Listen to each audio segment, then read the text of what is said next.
Hello साथीहरू, नमस्कार नमस्कार। सन्चै आरामै होइसिन्छ होला। आज मैले काबुली आलु क्याप्सिकम अनि त्यसपछि यो मटर अनि प्याज लसुन राखेर तरकारी बनाउन जाँदैछु है। हजुरहरूलाई देखाउँछु। मैले आलु प्याज टमाटर सबै फ्राई गरी प्याज राखेर आलु फ्राई गरिरहेको छु होइन। त्यो अगाडि भिडियो खिच्नै बिर्सिहालेछु क्या मैले। अनि यसलाई मजाले फ्राई गरेँ। आलु पाक्ने बेलासम्म मसलाहरू पिसिएको थिएँ। मसलाहरू राखेर त्यो मसला नै आलुसँगै पकाउन थालेँ। त्यसपछि केराउ काँचो केराउ खोल्साएर राखेको थिएँ, एड गरेँ। अनि यसलाई पनि मजाले भुट्छु एकछिन। अनि मटरको दाना नपाक्ने बेलासम्म केराउको दाना। अनि त्यसपछि त्यसमा म काटेको क्याप्सिकम एड गर्छु। थोरै क्याप्सिकम हाल्यो भने मलाई चाहिँ क्या मनपर्छ क्या। मेरो कराई चाहिँ अलिक कालो छ, यसमा नजानु साथीहरू है।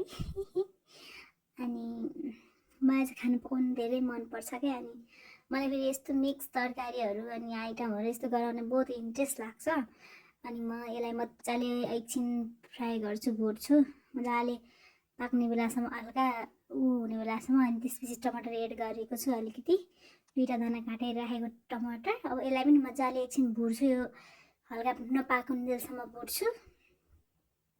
अनि यसलाई पाकिसकेपछि अनि म जबसम्म यो हल्का गल्दैन नि तबसम्म मजाले चलाएर भुट्छु।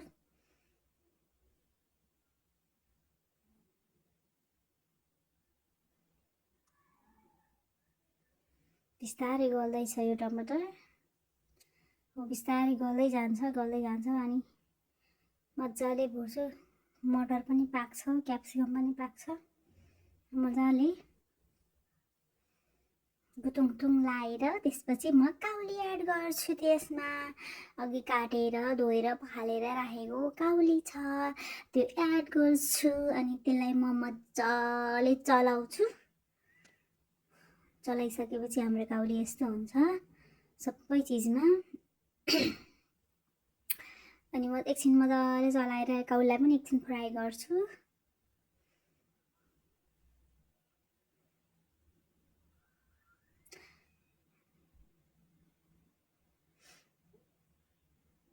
फ्राई गरेपछि अब काउलीलाई म यतिकै पानी सानी नहालेर छोप्छु, एकछिन छोप्छु है। अब छोपेर निकालिसकेँ। अब एकछिन फेरि चलाउँछु म यसलाई, मजाले फर्काउँछु।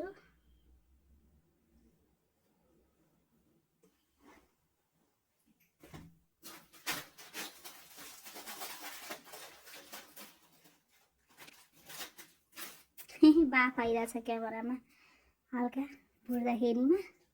अनि म थोरै पानी एड गर्छु। अब यसमा ग्रेभी गराउनका लागि पानी एड गर्छु। पानी एड गरेर एकछिन मजाले यसलाई पाक्न दिन्छु।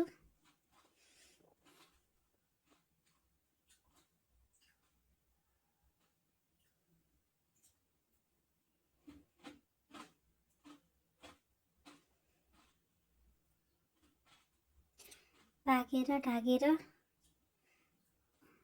मजाले पाकेपछि यसलाई मजाले फर्काएर फेरि नुन, अब नुन अघि एड गरेको नुन कस्तो छ यसो टेस्ट गरेर कम रहेछ भने म एड गर्छु। अनि खानाको लागि रेडी।